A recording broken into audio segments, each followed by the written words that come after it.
Looking to make your holiday gifts more extraordinary? There's one place you need to go, PaperSource. PaperSource's gift wrap collection includes hand-illustrated designs, stone paper, sustainable handmade fine papers, and even pine-scented wrap. Don't want to do any wrapping? PaperSource has easy solutions with their pre-wrap gift boxes and bags. Or you can leave it to the professionals with their in-store wrapping service. Give yourself time back and wrap up your holidays with something extraordinary. Visit papersource.com or stop by a PaperSource near you today.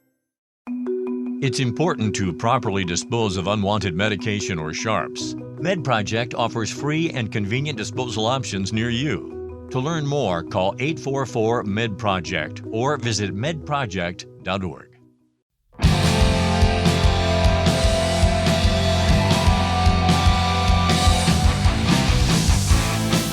In times of old, in times of new, there's a God to follow to make it true.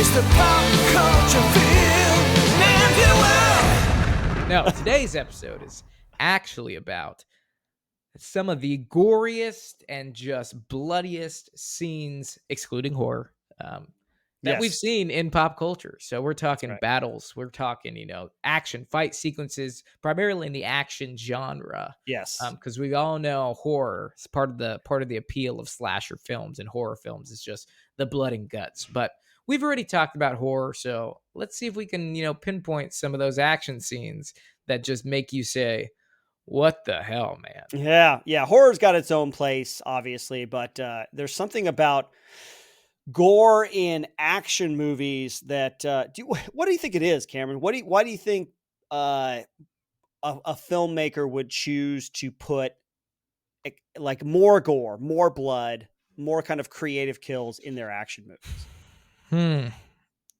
Good question, and I wasn't prepared for it, but you better think about that. I'm thinking about it, man. I think there's a reason why we watch movies in the first place. It's because I think it's like a safe way to put your imagination out there and make you feel like the best action movies are the movies that make you feel like you're right there. Yeah. And they attract all the senses. I mean, obviously, if you're watching movies, it's mainly visual and audio, but you're not getting the smell out of it, which would truly immerse you. But I think there is this kind of taboo that when you think about killing and you think about the atrocities of war and conflict, that's you would never want to be in there unless you were like me and you wanted to be in there. But to the average person, those things are all taboo, and if you can experience that from a safe place that's in your control, everybody can turn the TV off if they've had enough. I think that's the kind of appeal there. What do you think? Man, I think he hit something right there. I think that's exploring that stuff. Obviously, there's the more artistic and serious side of things. Like we'll talk about a little bit about Saving Private Ryan, where you want to show the atrocities, you want to show the reality, the grittiness of watching your comrades get blown apart and die in front of you and in your hands. There's like an artistic thing right there. There's like Paul Verhoeven, we'll talk a little bit about his stuff. He's just like a crazy European dude who just wants to show just graphic, creative, violent deaths. I don't know if I've ever seen an interview where he explains why he does things that way, but every single movie that he's done, it's to the extreme, And then also there's got to be this kind of for some people, it's like that.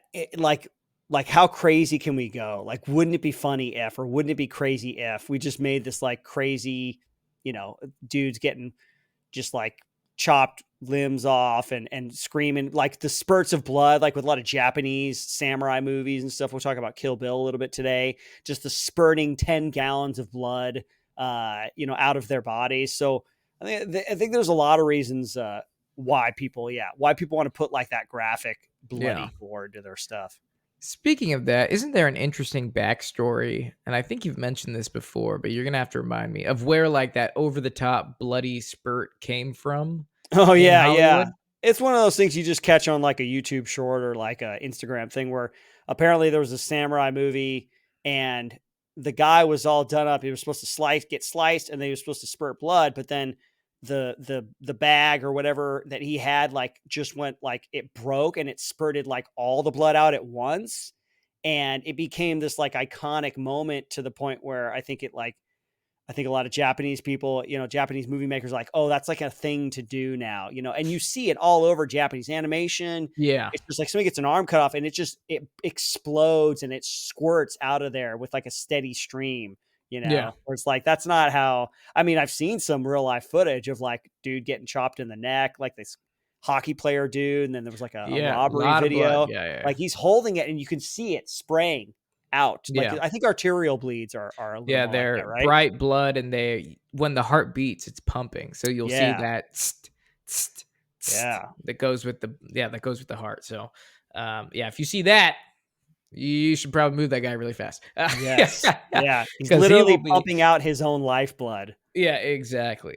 But we got some really cool, fun films that we're going to talk about. But before we do you think, what is your opinion on this? Do you think seeing too much of like the over the top gory or fight sequences, do you think that desensitizes us to an extent? Yeah, I think so. I think it's something we should be aware of too, because like, what do we got going on right now? We got Israel and Gaza war, and then we got Ukraine going on. Both these like super big deals at the same time, right? Yeah. And with the prevalence of technology, we got drones, we got cell phone footage, we got GoPros. We have access to a lot more death in the media if we want to go look for it than we ever have had. Oh, yeah, it's right there. You stay away from Telegram, man. Like, it's crazy.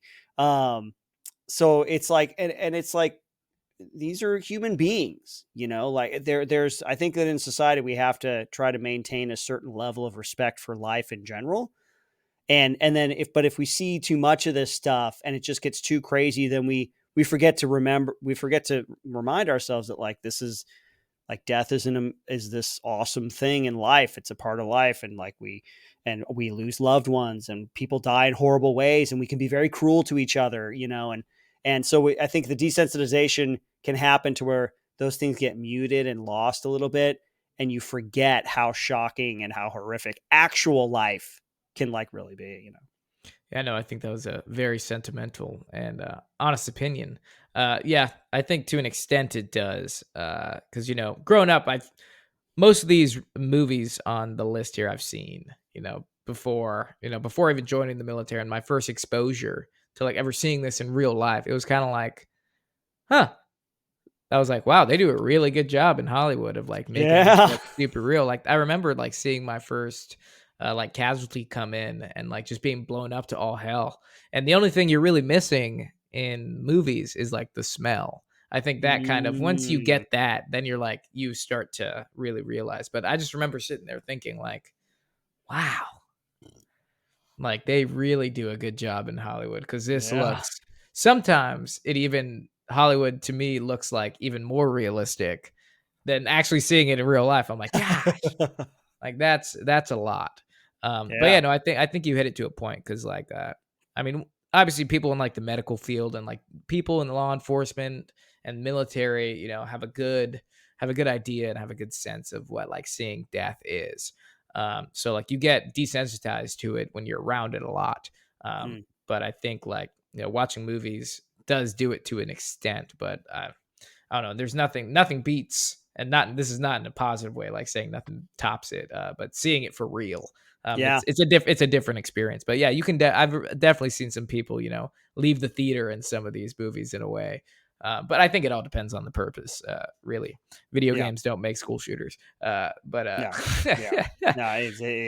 I get you. I'm with you on that one. Yeah. But cool. Let's talk about some of these, because I'm excited to get into them. I mean, I don't want to say knocking this one out, but you mentioned it previously in the beginning. But I think this is one of the most iconic opening sequences in all of movie history, and it's just so well done to really portray like the sense and the feeling of assaulting a beach that is ginormous with numerous machine gun positions and artillery hitting you all at once. So Saving Private Ryan, the D-Day scene. Yeah, man. Yeah, the opening couple minutes of the movie, man. It's so quiet too. It's great at establishing kind of the calm before the storm. And I like how it shows everyone, like the only person that you really think they're like, oh, Tom Hanks. Oh, there he is, but everybody else, it shows these dudes and stuff. And then that gate opens up and just like the first like 4 rows of dudes just get cut Obliterated. down. Yeah. Yeah. Just like that, Steven Spielberg has always done, I think, a good job of not glorifying death. I think sometimes, like we talk about Kill Bill and stuff like that. You're laughing as dudes are like getting cut to ribbons by Uma Thurman. But in Saving Private Ryan, like obviously it's a very consequential and huge moment in history that a lot of people today, fewer and fewer these days, actually went through. And so I think he does a really good job of really treating it with like this reverence and the actual horror, like you don't like seeing this happen. Yeah. And I think on that point, like seeing these in movies where you like kind of get a chuckle out, for me, like I know I laugh in the worst moments possible. Yeah, like I could be Inappropriate. inappropriate, and it's I feel like it's something that like, or just a type of response that just people get, and it's uncontrollable to just kind of pacify their uncomfortable, their Like the a sense of coping mechanism it's kind of coping. thing. So like, I always say like if I was at a funeral, like would have to leave the room because I would like chuckle a little bit. It's like that bad for me. But yeah, no, it's I think it might be like a defense mechanism with some people because they just need to they need to like process what they just saw, and like the best way to do that and not feel, a sense that, or feel something that, either puts it off or makes you feel bad or ruins your day, is to Yep. laugh about it, Yep. But yeah, but no, you don't experience that in Saving Private Ryan. It's like oh shit. And I think that's all about the cinematography and how they really did it. Yes. Yeah, and the gore in this movie, like you say, movies do such a good job of portraying gore that if you should actually happen to see it in real life, it almost doesn't look as real as the movies, because yeah. there's the dude with his intestines out and he's like crying for his mom. Yeah. I think that's one of the things that Saving Private Ryan does really well, is that it brings like this really kind of humanity to the deaths. Like there's people that are crying out and they don't want to die. And there's, like the one, like remember the medic dude's trying to help the dude and he gets him stabilized and then he just gets shot in the he head. gets shot in the head. Yeah. Yeah. Oh man. And like there's that one guy who's like walking around the beach looking for his arm, and he's just like trying to pick up his arm. Yeah. Shell shocked. He's like, yes. Yeah. Just the adrenaline's pumping. Like he knows his arm's missing, but he doesn't feel it. So he's not freaking out. He's just like trying to pick up his arm and go. yeah. Yeah. It's that's one of I think Saving Private Ryan is one of the most bloodiest besides Hamburger Hill. If you want to talk about bloody movies, Hamburger Hill is intense. Yeah, it's intense. It's intense. So I think maybe a little bit with the technology, like because it happened, it was made more recently, Yeah. maybe a little bit better with either CGI or prosthetics. They might have done a better job with Saving Private Ryan. But yeah, I remember Hamburger Hill as well. Oh yeah, that's a big one. That's a big one. But yeah, we've talked about Saving Private Ryan so many times. Everybody knows it's Izzy and I's favorite military movie that's ever been made. And if you haven't seen it, you're not allowed to listen to this podcast anymore until you go do. listen to it. Then you come right back. You tell us how it. When do you remember? Can you tell me when the first time you ever saw this scene? Like, how old were you when you saw this? Good question. It was definitely before I joined. But I didn't like understand the moving pieces, or I didn't understand the like history behind it. Like I had no idea that like these were Rangers, like Tom Hanks and his squad were like all 2nd Battalion Rangers. Okay. Like now I see it and I'm just like feel a sense of pride. Yeah. But cause I'm like, oh, like I was part of that unit. Like it's alumni, but when I watched it, it was definitely before I joined the military, just cause you hear such crazy stories about that movie, about like when it was released. Cause it came out in like 99 or 01 or what? 1998. I was a 98 junior or a senior in high school, senior high school. Okay. I watched it also in high school. And I think it was like, oh, I want to get an idea, because I seen Black Hawk Down. Like I want to get an idea of like what I might be walking into, and like, it was so intense, but I just remember like wanting to join even more. Yeah, I don't know. It was just like, okay, like I could see myself doing that. And I'm like, well, if I could do that, maybe, I don't know if it's like an ego thing or just like wanting to serve. Because when you see people get like decimated. There's like like when 9/11 happened, like obviously thousands of people died. And then Mm-hmm. you feel like during that time, there's that surge of people enlisting Yeah. because they feel like they want to do something to either prevent that or to help it in the future. Yeah. So I think I got that sense of calling from that movie, which to me, now I'm here making a podcast. So Yeah, man. I get that response, there's there's the automatic revulsion that I think a lot of people feel when they see gore and blood and body parts, which I think is normal for the most part. Like it's expected that people would have that kind of, it would turn them off to see that kind of stuff. But then there's also the other part where it's, I don't know, man. It's like, I guess people who probably should join the military or something and get an outlet for it. But there's like this draw to it, to whether it's the chaos or the urgency or the fact that like the push, those guys, they keep going, like when it's all chaos and it's all chaos until and then they get together and they consolidate and they start planning and organizing, they make up and they push through, it's like, what a Herculean task. It's part of the reason why we call it the greatest generation. It's like they were able to pull off this massive thing back when war was like countries wide, and you're out there for 2-3 years at a time. So I get that urge, man. Or I get understanding that urge. Yeah. And you mentioned something that drew a thought in my brain, and it was like, people. I also like watching blood and gore because it is 100% reality. Maybe not to the extent of like how much they like glorify it or put it, but it's real life. People, you watch videos, like you said, stay off Telegram, but like there's people being executed, there's people dying every day in like car crashes and accidents to that nature, and it's like you can't get away from it. And if you're trying to like protect your eyeballs from the from reality, I think it's a problem. Yeah. So it's like, if you watch that stuff, it's like, this is real. Like we're all pink on the inside, Yeah. Like the one thing we all have in common in this world, like regardless of rich, red. yeah, we're all red. We all die. We all end up in the ground. That, my friend, is guaranteed. So I don't think it does any good of like trying to shield your eyes away from it, because then I think you're just living in this like fake world that you're trying to generate. It's like nah, man. Yeah. Like we're all gonna kick the bucket, and you don't get to choose when.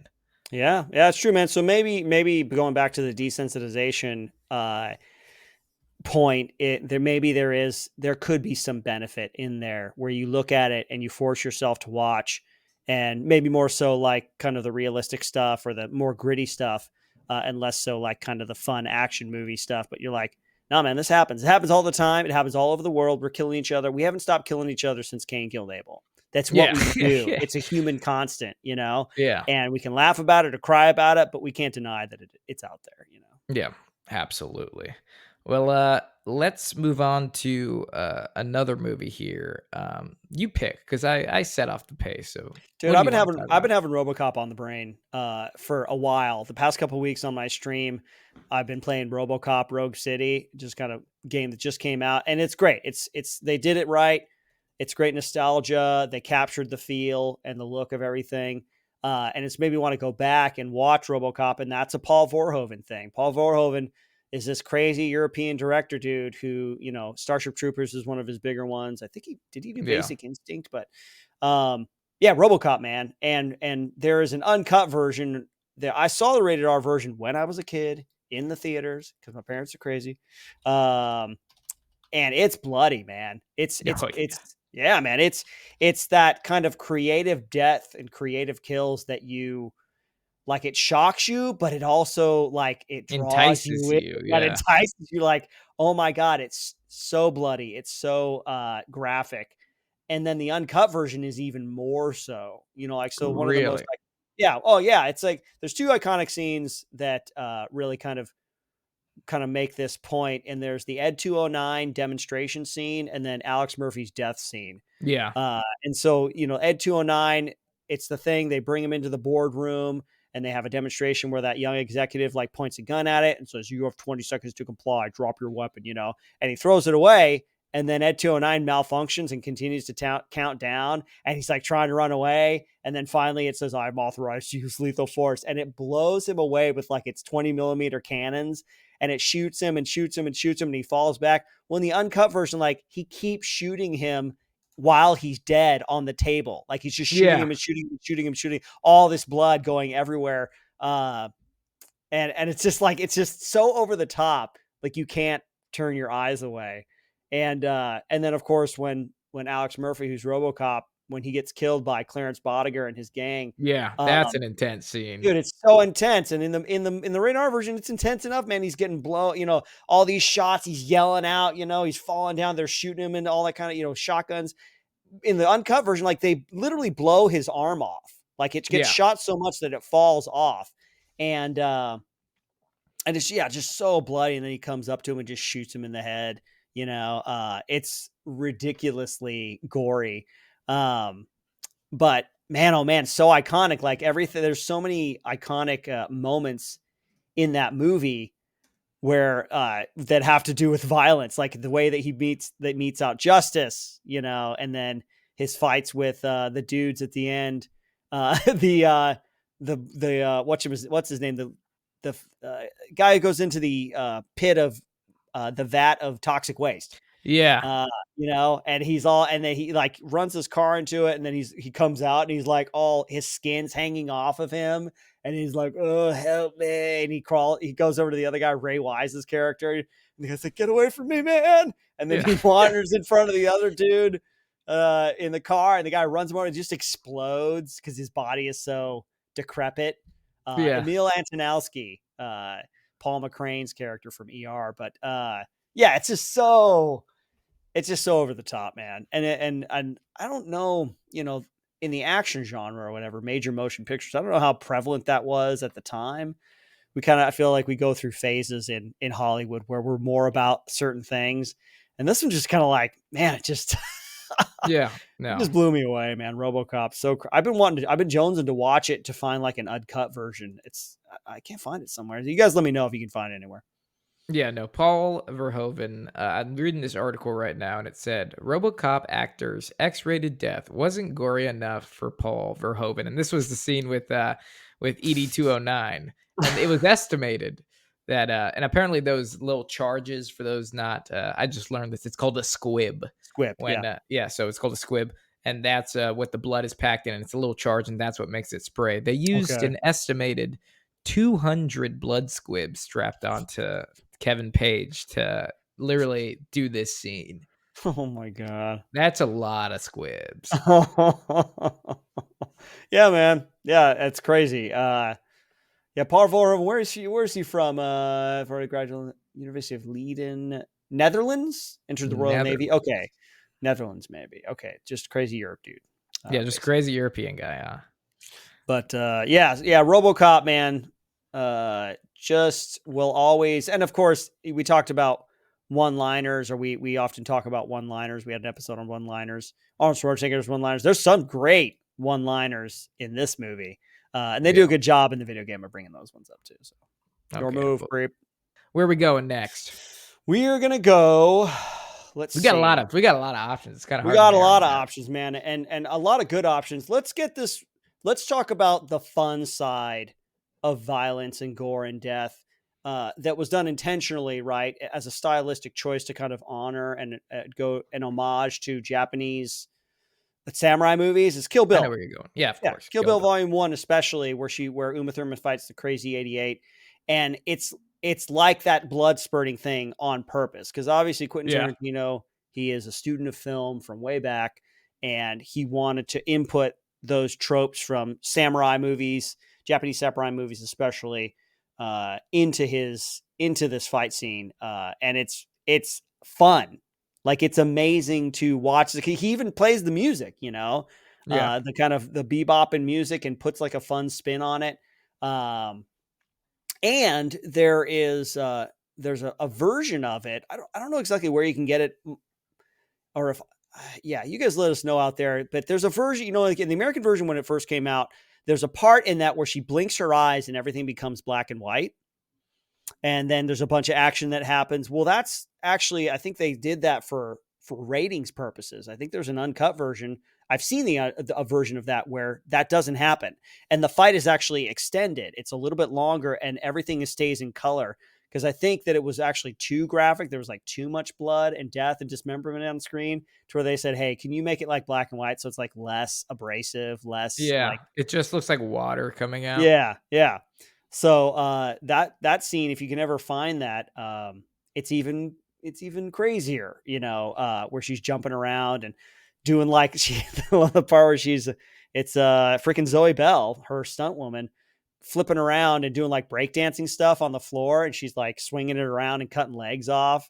And so it's the violence and the gore is presented in this really entertaining way. It's not meant to make you cringe. It's not meant to make you throw up. It's not meant to have some sort of social commentary or like the horrific of, the violence of man against man, of gang violence, the impact of gang violence. Yeah. It's not talking about the horrors of war. It's like, we're going to have fun, cut a bunch of body parts off. Yeah. No, I'm actually watching it as you're talking, and like, yeah, it's super fun to watch. I'm like sitting here all like good attitude and everything. And you're like, oh, she just cut this guy right in half. Sweet. Yeah. Yeah. And it's impressive to think about the choreographer, the stunt people involved, the coordination, and just how much planning something like that takes. Yeah, no, it's a long scene too. This one's like 9 minutes of just straight sword play. Yep. That's you've done fight choreography in the past. Like, yeah, Izzy has an amazing little YouTube reel of him doing fight choreography. And how challenging was that for you to learn? I mean, it's like anything where there's a structure. You get a basic plan. This is how we did it. My buddy Peter Thomas, who does fight choreography, and he's a stunt man and a stunt fighter in movies.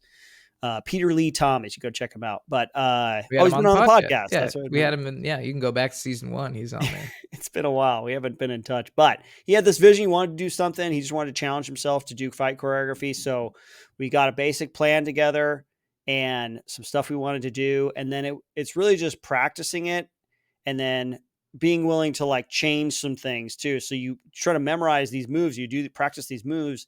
And then he's like, well, what if we did this? And we had you kind of go over here, or you fell down and he comes at you like that. And you kind of like work it out. And then you have to fit that in with everything. So it's like dancing. We've done dance choreography ourselves. It's a lot of the same kind of concepts because it's a partnership. You're working it out and you got the moves, you practice them, and then you kind of just let it all go and try to be natural with everything. But it's a lot of fun, man. It makes you feel really good to like get the takes down. And then on the day when we shot it, we had shot everything. We had done everything in a gym, in the back of the kickboxing room.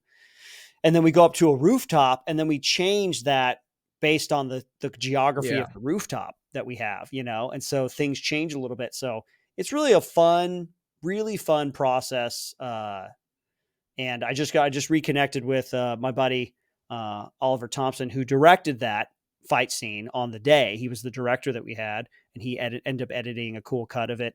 And then he's doing like the Sniper films, Sniper franchise films. So they have a great fight scene in the one coming out. I don't know if it's out yet, but Sniper Grit, GRIT, Global Response Initiative Team or something like that.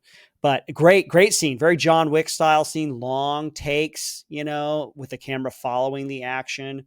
But yeah, man, it's fun. It's a lot like dance choreography, It's important to properly dispose of unwanted medication or sharps. MedProject offers free and convenient disposal options near you.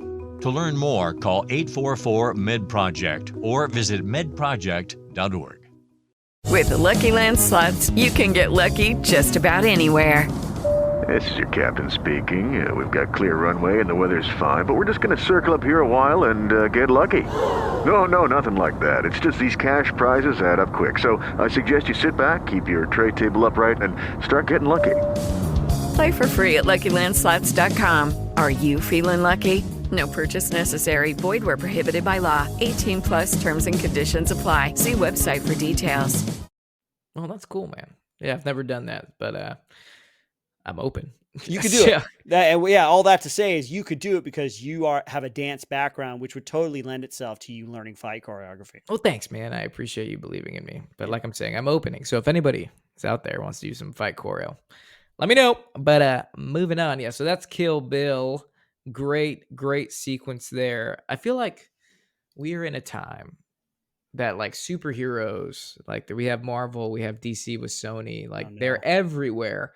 And we don't really necessarily get the gore that you think would come with being able to rip a person in half with your bare hands, right? So but I feel like so we have all these superhero movies, but there hasn't been like a whole lot of, pop culture out there that has to do with exactly what I just said. But there are a few that I think have done a really good job of just portraying. And there's an animated, and there's two here I'd like to mention, but let's talk about the real one, The Boys, right? Yep. On Amazon. So and then Gen V as well. I haven't seen it, but I know. Oh yeah, I've seen Gen V. Yeah. Okay, you can talk. Yeah, it has a lot of social commentary on there, but the blood and gore is still there. Okay. So like, yeah, you can definitely. But I think it makes. I'll tell you about it if you want to. But let's start out with The Boys. Okay. When you first watch The Boys, when you put on episode 1, you honestly have no idea what you're getting yourself into, and they smack you in the face with it really hard right off the bat. Yep. Yeah, and they really inoculate you very quickly to what you can come to expect from the show. Yeah. Oh, it's I love the show. And what were you before we even started recording this podcast? We were talking about it, and what did you say to me, Izzy? Oh man, I'm starting to get to that point with The Boys where I'm starting to think that maybe I should stop watching it because it's so graphic in its sexuality, right? It's nudity and sexuality. You got dongs and boobs and vag everywhere, and then it with its graphic violence, it's like. It's starting to wear on me a little bit. I got this way with it's starting Rick to make you Morty. feel like a terrible person. Yeah, I'm starting to feel like I don't know, like it's polluting my soul a little bit. Rick and Morty, like I got to a certain point where I'm like, oh, I got to stop. Now, here's the thing about The Boys. I read an interview with the creator. I think he's the same guy that did Supernatural or something like that. But he says it's a moral universe, and if a character makes an immoral choice. At one point, there will be consequences for that choice at some point. And I really respected him for that vision, right? And it's part of the reasons why I still enjoy the show is like the good guys are bad guys if they make a choice, man. And even like morally good choices, like Homelander. Like he is such a horrible person and he's done horrific things. But he's also tried to be compassionate at certain points. He has his own compassion and morality in a way based on the horrible upbringing that he's had, and the lack of like father figures and mother figures who have actually loved him, so I appreciate the show. I know that they got another season coming out and I think I'm going to watch it, but it's why I didn't watch Gen V. I'm like, I got one show with the blood, guts and gore and boobs. That's my show. You can, I will say you can, I watched the entire season. I started to enjoy it once I got over this hill because like I got it. It took me like a second because, in Hollywood, like everything's super woke now and like all these themes that you're just like, that turned me off to it are just super funneled into Gen V. Very much on the forefront of the storytelling. Like they're telling you it's not woven into the narrative. It's not in the background. It's right there in your face. But then I realized I'm like, this makes sense is because it is literally the newer generation of superheroes coming in. Like they're all on their phones. They all do everything. It's like, it literally is a social commentary about the next generation. And like, what happens if these people had like, superpowers? And it's just, once I got over that hurdle, cause they're like throwing all these themes in your face and you're just like, oh, I'm so over it, but then you realize you're like, well, this is what we're dealing with. Yeah. All right. So but the blood and guts are still there. Actually, the main character, her power is controlling blood. So like she is, she can. That one starts out terribly too. Like spoilers ahead here, is if you don't mind.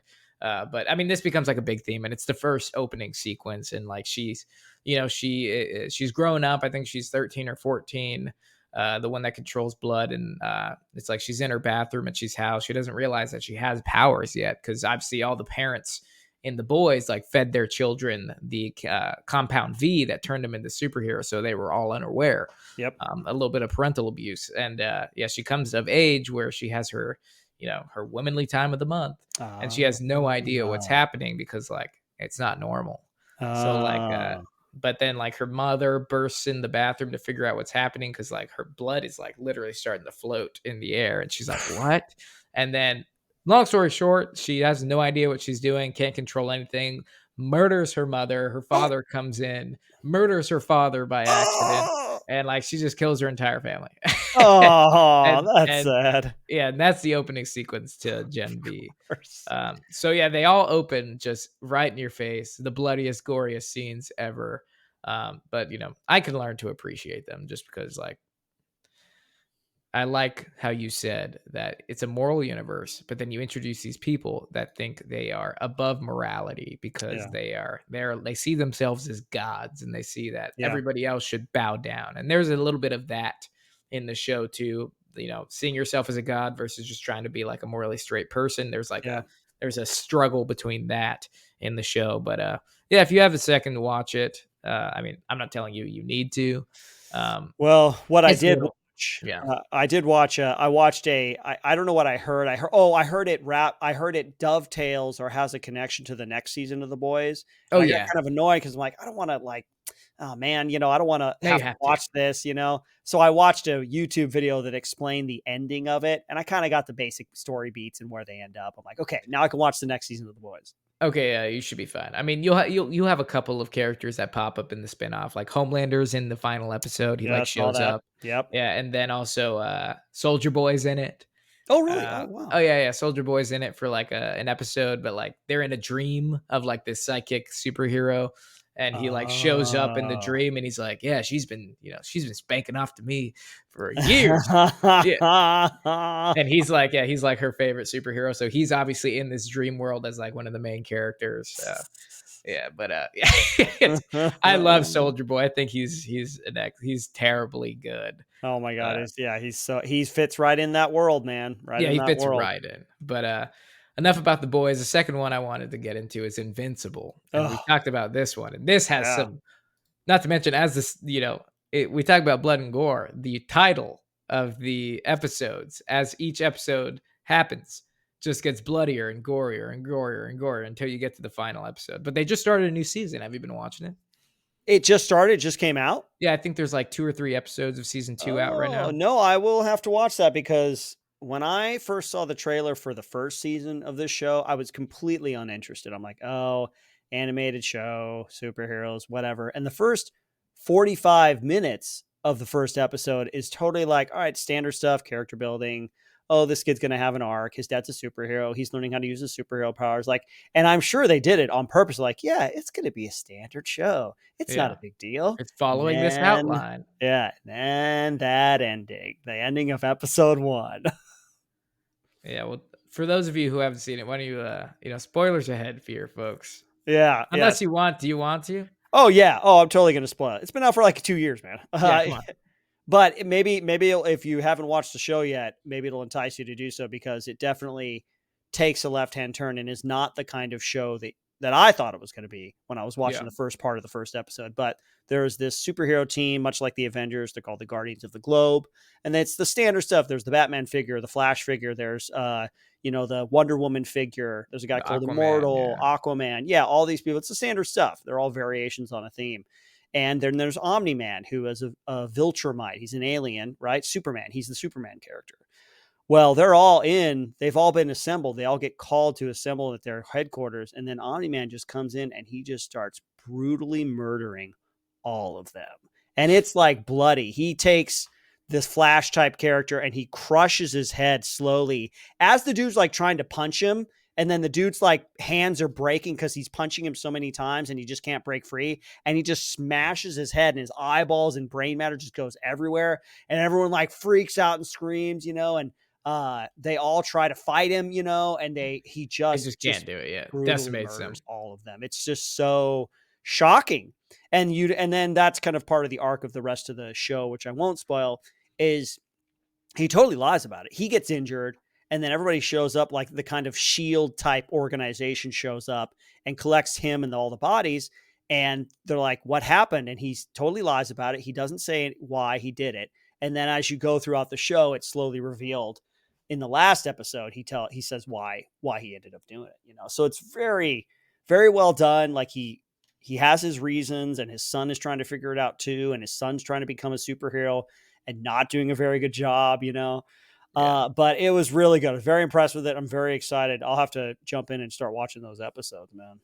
Yeah, no, really, really, really fun time watching that show. Yeah, you should check out the new season. It's off to a little slow start, I will be honest, but I'm hoping something just goes crazy. Unless I'm just severely disappointed for season 2. So we're gonna keep chugging along on this one. Yeah. Cool, man. What else? We got room for like one or two more, man. If you want to, highlight your favorites. We can do some honorable mentions, but we have so many here that like I'm open to doing a part 2 of this bad boy. Oh yeah, let's put that in there right now, folks. Let's do part 2 coming soon because I feel like the discussion of blood, guts, and gore is a fun one to have within the timeline, the history, kind of the general discussion of cinema. Like, what purpose does it serve? Why do we like it? Why are we turned off by it? Why is it getting worse? Like, are we getting worse as a society because we're getting so desensitized with videos of like drones from Ukraine and Telegram videos from Iraq, cartel execution videos. Yeah, cartel execution, dude. That's what I grew up on, Oh yeah, I mean, with freaking Daniel Pearl videos, all that kind of stuff. The terrorists like propaganda, beheading videos. Yeah, no, that's like, where do we draw the line? E-Bombs world. Yeah, it's like that's E-Bombs world. Yeah. Yeah, but I figured we'll end it like we've talked about some TV, we've talked about some movies, but like we know the real culprit behind mass shootings here is video games. Oh yes. So let's talk about some great gory video games, and there's one that I got one honorable mention because everybody knows it's my favorite. Gears of War franchise. Oh yeah, is so bloody. Like it is so gory, so bloody. We're talking taking your Lancer, assault rifle that has a chainsaw built into it, and using that to literally cut people in half, and blood, and the blood goes on the screen. It goes everywhere when you're doing the execution, and it's just a really good time. Yeah. But I'll leave that one at an honorable mention. But I think one of the video games that is like primarily known and has had numerous sequels, numerous stories, different versions of this game, and it's just one of the pioneers, I think, of the violent video game is Mortal Kombat. It's the one. It stands alone, man. You're right. Yeah. And it's a franchise that's been around for literally decades. I remember playing this game, Mortal Kombat 1, in like the 90s in California, Yeah, it's so good, and just the coveted finish him, and you can do the fatalities. Fatalities. I remember, like, even to this day, I watch YouTube compilations of just the Mortal Kombat, executions per character.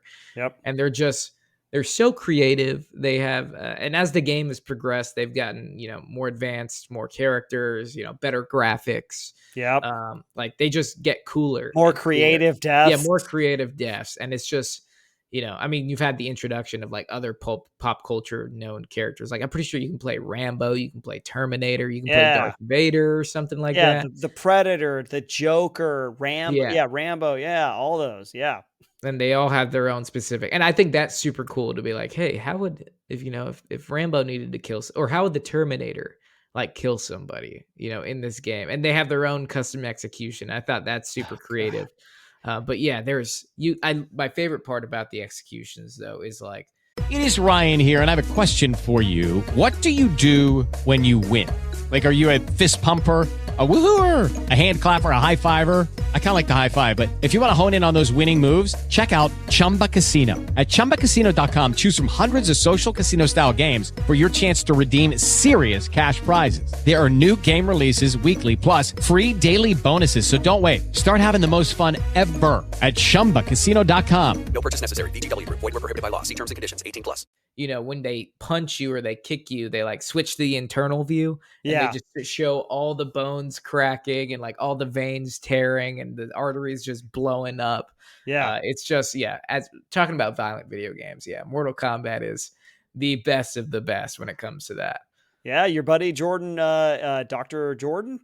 Oh yeah. Dr. Jordan Wagner. We just did a Yeah. video together on MASH. I know he's got some very popular videos of him Mortal reacting to Kombat. Mortal Kombat. Yeah. That was great, man. I can't do Mortal Kombat anymore, man. Like I think The Boys is about my limit. I've seen some of the fatalities in the newer ones, and it's doesn't help that the technology is advanced, that they look so realistic and they're so Yeah. creative. I just can't do it, man. I actually feel myself getting a little nauseous sometimes when I watch Oh it. my God. Because, like, yeah, what kind of sick, twisted mind must you have to come up with some of these fatalities? I mean, what are you guys doing over there in Mortal Kombat Studios? Yeah, literally. Just having way too much time on your hands, huh? Yeah, actually, personal connection for you and I, Noah Fleeter, who's been on the who's been on the podcast. He's a big time martial artist. He couldn't reveal it until recently, but he did the motion capture for most of the characters in that video game. Yeah. Yeah. That's amazing for him. And he's a very gifted martial artist. So that was very cool to have that connection. I saw that as well, and it actually beat me to it. But I know I feel like you really want to talk about this one. Like I Which mentioned one? The game. You kept highlighting it. And Dead Space, man. Dead Space. Iconic, man. Iconic video game, one of those game changers. Once you play it, you can never go back. And then they had the remake, the remaster that was, I actually thought, a little bit better than the original, if that's were possible. But the deaths of Isaac Clarke in the game, and you could put Callisto Protocol into this one as well, because same creators, but the creative ways that your character can die they're pretty brutal. They're pretty, it's just like, I guess the two highlight ones. One of them is like the little heads that are like with the little squid tendrils, and they grab onto your neck. And if you don't get them off, then they squeeze your head off and it pops off. And then they put their tendrils inside your body and then they walk off. And that's the death animation for that one. And then I think it's in 2, you fight one monster. And if you die, it takes your helmet off and it sticks its like spike into your mouth, and then it continues to shove it in until your head pops off. It's gross, dude. It's so disgusting. Gross. It's just like so graphic. Again, the sick minds behind these games, like how do you come up with these deaths, but there's a standard stuff where you just get like crushed or smashed, or you get your torn apart in half and stuff. And then there's some other ones. It's just like, who are you? Why do you come up with this stuff? They must hate. Was Josh Duhamel, like We Hate Josh Duhamel Club, designed the Callisto Protocol because he's the main character. And it's like, poor Josh Duhamel, man, just getting killed in such creative ways by these monsters. Ugh. That's great, man. That's cool. But I figured we just ended on that one for this one. We got a fan question. I mean, I keep going back. There were so many good ones. So we'll definitely have to do a part 2 of this. Yeah. Yeah, for sure. There's too many. There were too many that we never got a chance to talk about.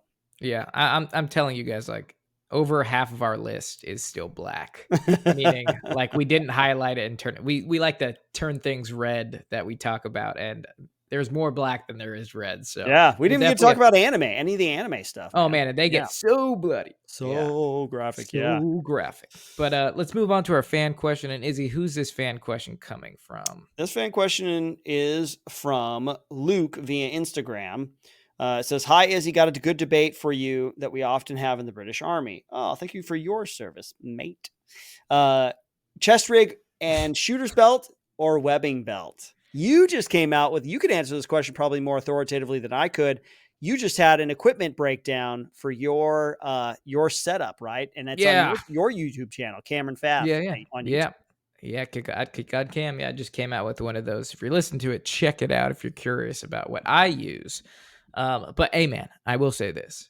There is a mission. There is a reason to use specific things. And it sounds like, the good old debate. This is old school versus new school, right? Yeah. So all the newer guys wear chest rigs and shooter belts, but all the old guys use their classic Alice webbing. Mm-hmm. They have pros and cons to each of them. I think you can run more sustainment equipment using the webbing belt because it is a lot more comfortable. It's like literally suspenders and everything is around your waist and your load bearing system is with your suspenders. So, and you keep really large pouches for sustainment on there. So you can I knew some dudes that would carry like entire survival kits in their Alice packs. Like they lived out of their Alice webbing. Like they kept sleeping pads in there. They kept like their blanket on their back. But then the also question is, well, what are you using this for? And are you carrying anything on your back? Because, the webbing belt has like you can put a giant like sustainment patch on your butt and it makes wearing bags kind of uncomfortable. And like chest rigs and shooter belts might be a little bit more comfortable for that. But it's just a topic of, old school versus new school. You can reload faster using a chest rig than you can a webbing belt. So I think I'm new school. So I'll say, also it depends on my environment that I'm walking in. I'll probably say chest rig and shooter's belt just because I am new school and I can, but you can definitely do things with a webbing belt. It's going to be a continued debate between, it's never going to find its answer. It's all going to be personal preference, mission set, and like just being, stuck in your ways. Yeah. That's the answer, Luke. The answer is it depends. Yeah, it depends. The answer is, Met TC dependent. Yeah. All right, Cameron, that was the question. Now we have a fun little game for you, and I will be the game master for this one. Yes. Okay. All right. I do not see it, but what is the game? This game comes specially ordered for you, Cameron. It's called What's My Body Count? Now, before you get too excited, you're not trying to guess how many people Chris has slept with. Okay. A gentleman never reveals such things. Sure. No, I'm going to give you the name of a movie, and you tell me if the on-screen body count is higher or lower than a number that I will tell you. So I'll tell you a number and a movie. You just got to guess 50-50 shot, higher or lower. Okay, I like those odds. Thanks, Chris. You know my capabilities. All right, let's do this first one. No warm-up. We'll jump right in. This is Rambo from 2008. We talked about this from There's Burma. A lot of bodies in this one. And I'm going to give you the body count of 200. 200. Okay.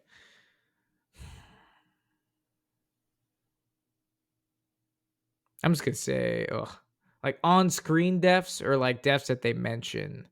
Just on-screen body count. On-screen body count. You don't need to get too complicated with it. People that you see die on film. Okay. 200's a lot of people. But you see die on film. I feel like it's like in the I feel like it's in like the 150s, 170s. So I'm just going to say lower.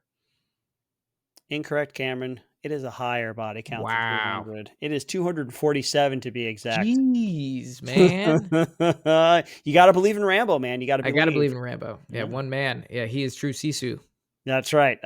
Moving on to the next one. Saving Private Ryan, 1996. I'm going to give you a body count of 230. Okay, I'm going to say there's way more than that. If Rambo was, way more, I'm going to say Saving Private Ryan was way more than that amount. That is correct. It is higher. It's 255 by Chris's count. Okay, but so Chris, where are you first? I'm not going to ask you where you're getting this. You watching all these and counting them go down? He'll send us a text while he's editing the episode. I'm sure. Well, actually, I'm sure he got them from a Google search because who has the time, Not me. All right, next one, Grindhouse. Both films and the trailers. So Grindhouse is Death Proof by Quentin Tarantino, and then Planet Terror by Robert Rodriguez. And then there's also those fake trailers. Thanksgiving, there's Don't. There's all these fake movie trailers by some famous directors that Eli Roth actually made good on his Thanksgiving promise that he was actually going to make it because it's coming out soon. It's called Thanksgiving. Oh, really? That's all part of the same thing? It's about a murderer who kills people. Yeah, on Thanksgiving. Yeah, I saw that, yeah. So, Grindhouse, both films, plus the trailers, 2007. The body count is 350. 350. I'm just going to say higher because that's a lot of films. And, I know that they be killing people in these ones. So, I'm just going to say higher. Ooh, incorrect, Cameron. It is only 310. So only 310. Only 310. Off by single digits here. I get how we're playing this game now, Chris. I get it. All right, let's move on to the epic Japanese war film starring Tom Cruise, The Last Samurai from 2003. I'm going to give you a body count of 500. 500. I'm going to go, because that last scene. There's a lot of folks. And it's 50-50, and I'm doing really bad. So let's see. Because you have the first scene too, that's really big. I'm gonna say greater than, because there's a lot of like big scenes, like big action, like war fighting scenes on that one. So I'm gonna go above. Good instincts, man. It's higher. It's 558 according to the internet. No, that's 58 more. That's 58 more than I thought. So good. Yeah, nice, Cameron. All right, next, another epic war film. This one is from the land of the Greeks, 300 from 2006. The Zack Snyder version. The body count number I'm going to give you is 850. 850. Well, I know there's 300 deaths that you see, because technically they all die in the end. So that's 300, but then they kill a lot of Persians. On-screen deaths. Think on-screen deaths. I mean, you see all the Spartans dead on screen. Yeah, because they have that like top shot down on Leonidas, and it shows them all in formation dying. So I'm going to go ahead and say more. Ooh, not quite. No way. Not quite. There's only 600 deaths. Only 600 in 300. Okay. So as far as on-screen deaths, I'm sure you could say that there was more off-screen, but yes. All right, last one, man. I hope you get this one right, because this is Me a classic. too, because I'm not doing too hot right now. Lord of the Rings: The Return of the King from 2003. Body count I'm going to give you is 750. There has to be more. There has to be more. Because like you see the catapults getting launched at the orcs standing in formation, just crushing them. You see the ghosts run through and kill the entire field. Yeah, I'm gonna say more. There has to be more. You finished strong, Cameron. It's 863 by Chris's count. So yeah, a lot of deaths, a lot of big screen, big battle deaths. Yeah. So good job, man. You didn't quite. You kind of dipped in the middle, but you came back strong. Okay, as long as I got that Lord of the Rings one. Yes, that's really If you want to hear my nerd theory out, because technically, when Aragorn uses the army of the dead, like they haven't gone to rest yet. Yeah, and he releases them from their curse, which allows them to die peacefully. That's so technically, that entire ghost army dies on screen when he releases them. They're undead until they become actually dead. Yeah, Cameron. Hey, I'm going to give you 10,000 points for that nerdy answer. Okay, perfect. I'll take it. Well, that's it, folks. That's all the time we got for today. We appreciate you joining us. We hope you had a good time. We will see you on the next one. Join us on Patreon if you want more amazing content. Send us an email through pcfmpodcast@gmail.com, or you can catch us on our Instagram. That's what we're most active on in terms of social media. I check the Twitter too. You can DM us on Twitter as well. I'm kind of taking charge of that one, but yeah, that's all I got. Cameron? No, folks, we enjoyed you being here. Can't wait to do a part 2 on this. Actually, yeah, final things. Check out our merchandise. If you want to rock some awesome PCFM swag, we have a link on our PCFM Instagram page that can bring a link to our store. So check that out. Supports the page. Also check out Izzy's brand new YouTube channel. Oh yeah, man. Yeah, the Iz Files, folks. Yeah, check out the Iz Files. It's a horror gaming channel. We're going to have a lot of great stuff on there for you. If that's your thing, you definitely want to check it out. The Iz Files on YouTube. Thanks, Cam. Right. Yeah, you got it, buddy. And thank you. And take us out. Cue music.